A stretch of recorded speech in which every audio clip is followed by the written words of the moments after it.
Welcome back to the Holmes on Homes podcast. I'm Mike Holmes. I started this podcast to keep educating people on how to make it right, just like I've been doing for over 20 years on television. Here, you'll find raw, unscripted conversations with experts on building healthy homes, choosing quality products, safety at home, and more. Let's get started.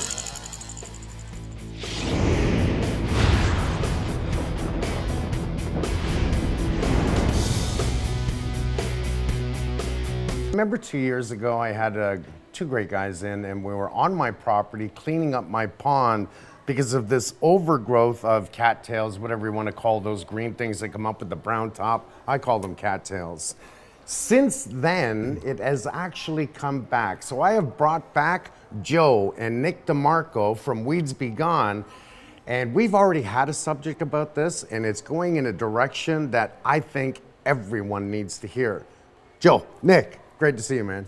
It's not just the chemicals we need to put in the bottom to clear the buildup of debris on the bottom to help make that disappear. It's the oxygenation. They're not chemicals. That's right. So one thing I always say is it's not a chemical. It's a beneficial bacteria and enzyme that we're putting in. It's a treatment. You're putting in a bacteria. So it's a live. It's engineered. It's called beneficial bacteria and enzymes that we use. So different types of treatments treat different types of problems. So if you got overloading of nutrients, there's a certain product that we use. It's called Clean and Clear. It helps keep the balance at a happy medium and help keep the your algae levels down.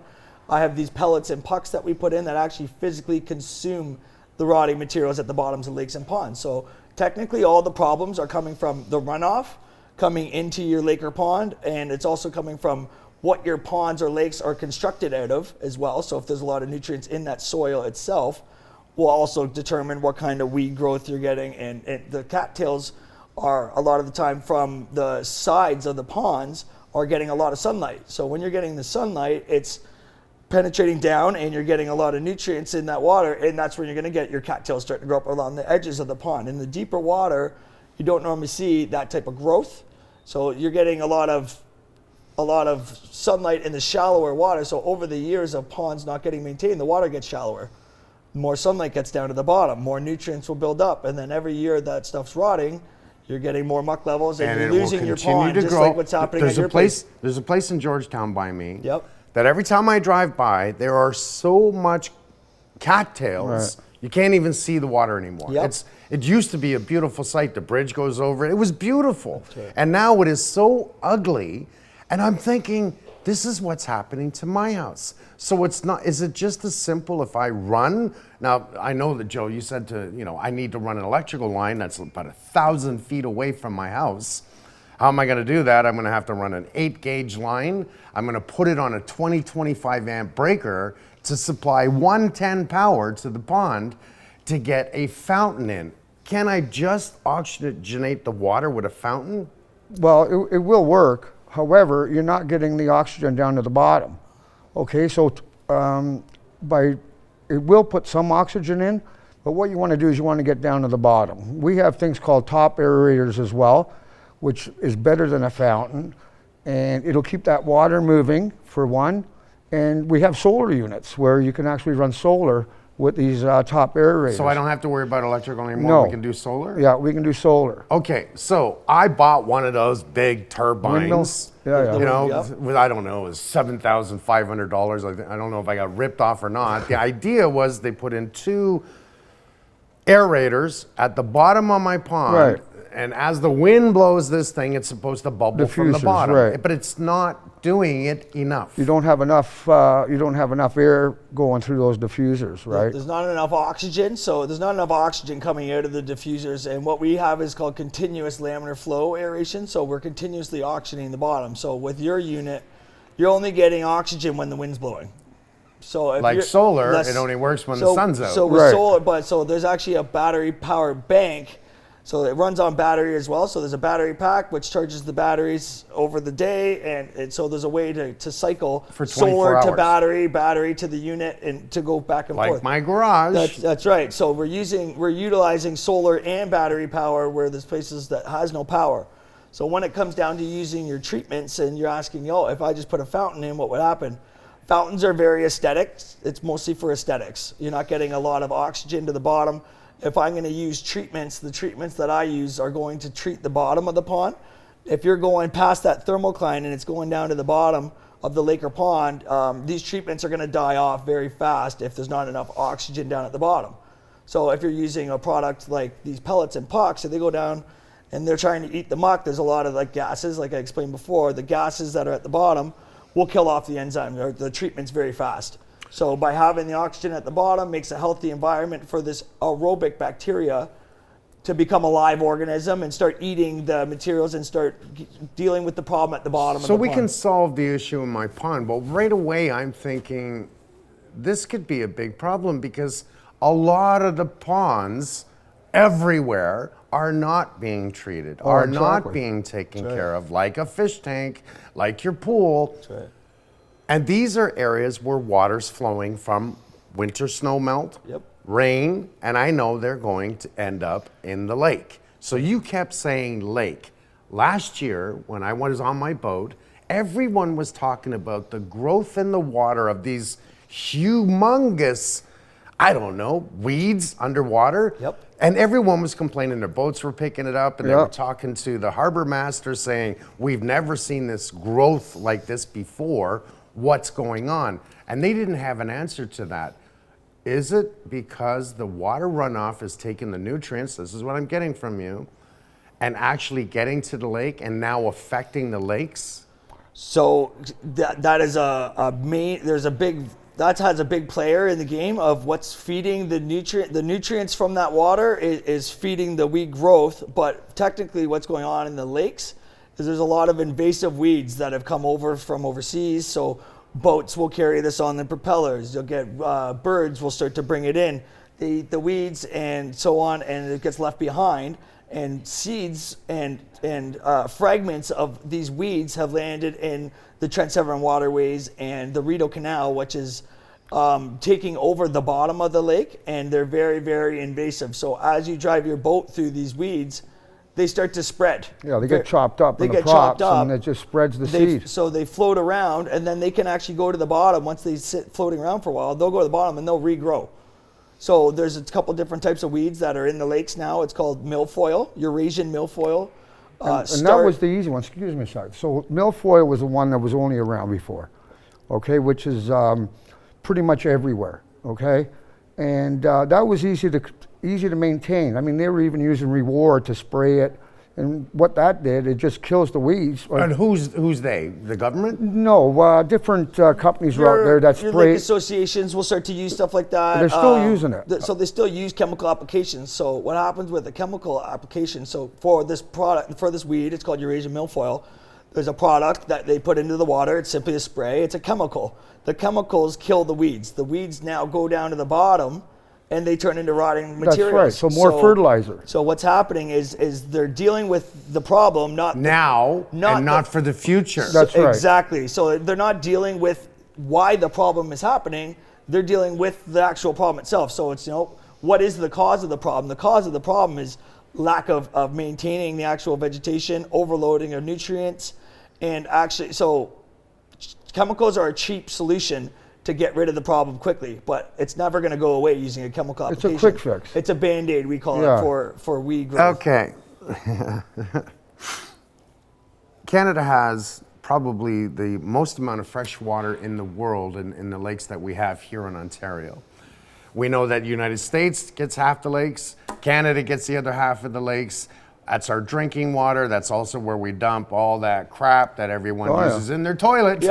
And not to mention, these are things that I know, that the lakes are now full. The number one chemical they're finding, which I didn't even know about what you're talking about, Joe, but the number one thing they're finding in the lakes right now and the government doesn't want to talk about is Tylenol.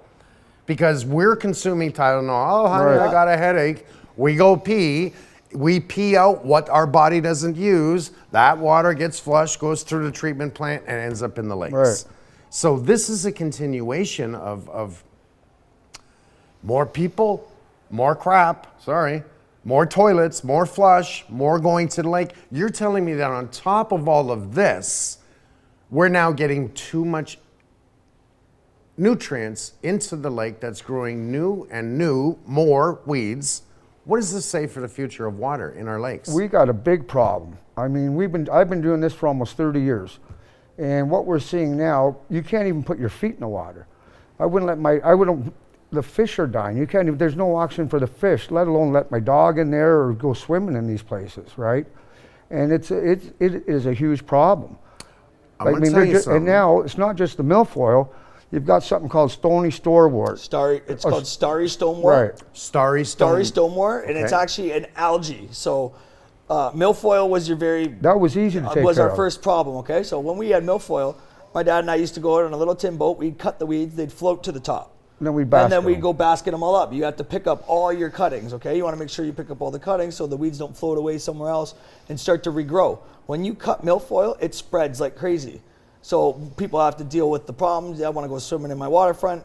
Then we designed some of these mats that you can put down at the bottom of the lake that blocks the sunlight from hitting the weeds, but you can only do such a small area with things like that. So now we have these. Let's go back to the starry stonewort. So now we have the invasive weeds that are much more different to maintain. So if you try to cut these weeds, they sink to the bottom. More fertilizer. So it's very hard to get this type of material out of the lakes and ponds because it's so heavy, and it's actually an algae. You're talking small ponds and small lakes. What about Lake Ontario, Lake Erie, Lake Georgian Bay? Yeah, everywhere. So Lake Ontario, in the marinas of Lake Ontario, they have these weeds there present right now. Right. I deal with Canadian Air Force Base, CFB Trenton.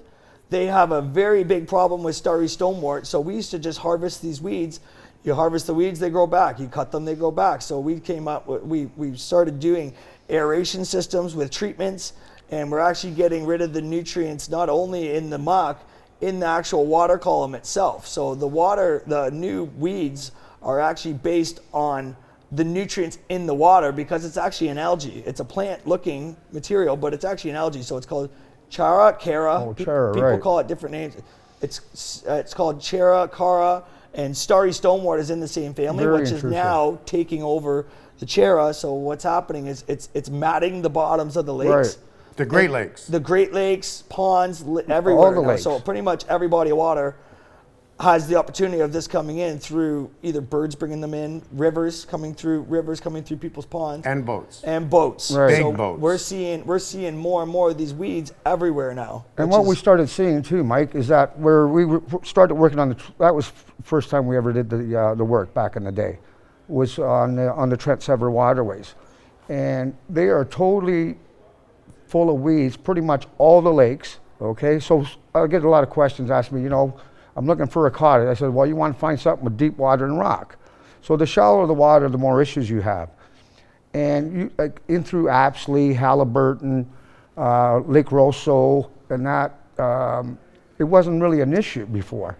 And now we're starting to see it spread all in through all those clean lakes. And they were everywhere. It's everywhere. Is the government contacting you about this? No, you know what, the government does it. They'd rather have it all turn into swamps. So what happened? They want nothing to do with it, is what I think. No. So the Trent Sever waterways and everyone, they're very worried about water levels and treating, having the proper water levels, because if that gets messed up, so the lift lock system through at the Trent is managed so pristinely, because if the water levels go up too much and too low, flooding.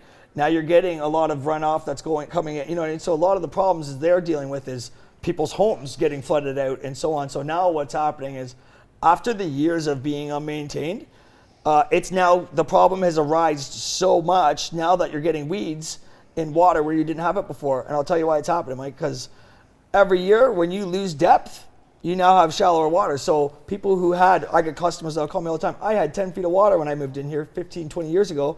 Now I only got 7 feet of water. What's going on, Nick? I said, well, every year you don't manage these weeds, they're dying off over the winter and they're turning into rotting materials at the bottom of the lake. And now you're losing depths, and then we had another problem. So you're saying it's really not going down, the bottom's coming up. Full of silt. So you're not losing water. Yeah, and it's all rotting material. So it's the most nutrient-rich material you can get on this planet. So I could bag that and sell it. So what's happening is fertilizer. Is internally your compost pile is so rich in nutrients from your banana peels and your orange peels and so on, and that's just from that breaking down over 1 or 2 years. This muck has been internally loading up and breaking down in the bottom lake. Some places 20 years, some places 50 years worth of organic matter is still at the bottom of the lake feeding the weeds. So How I explain it is a standard operating procedure only gets implemented when something happens.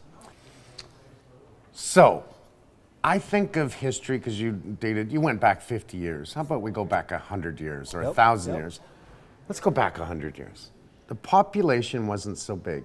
We didn't have a lot of farming in comparison to what we do today because we're feeding more mouths. We didn't have to worry about toilets being flushed and going to the lake.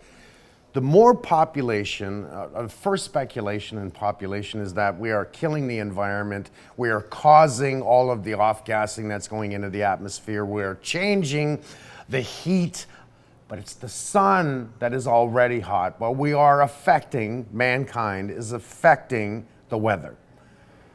We're not just affecting the weather because now the population has grown and we do have more flushing toilets. We do have more nutrients from the farms that are really farming to try and feed all the people, especially in Ontario, never mind Canada, never mind the United States. I'm getting this to the point that this is creating more problems than we even know about. Because if it's affecting the 5 Great Lakes that we have around here, it's going to affect our drinking water. It's going to affect the future. To your knowledge, is this going to affect drinking water? Absolutely. No water, no life. Well, there's a serious problem. I mean, even now you're talking about the Great Lakes. You look at all the inland lakes and all the septic systems, okay?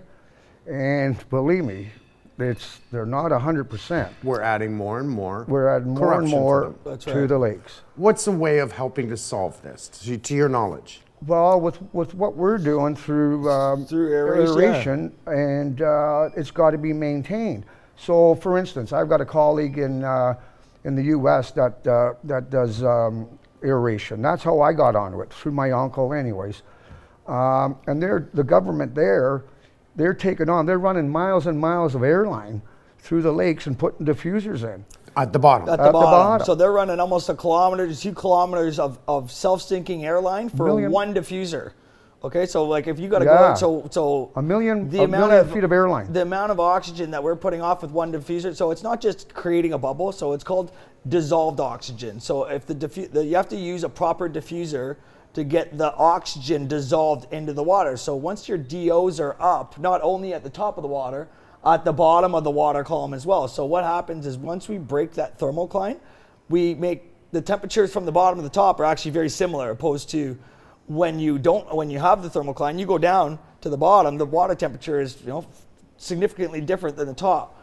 So what we're talking about is with doing aeration, with your treatments and getting the proper treatments for the proper problems, we have capabilities of cleaning up wastewater retention ponds, lakes, small ponds, big ponds, 500-acre lakes we work on in some cases. So this company that we've teamed up with, it's called Clean Flow International. Everblue Lakes now, I think. Everblue Lakes and Clean Flow International. They've been around since 1970, aerating lakes and ponds and reservoirs, bringing them back to their natural, what they were once before.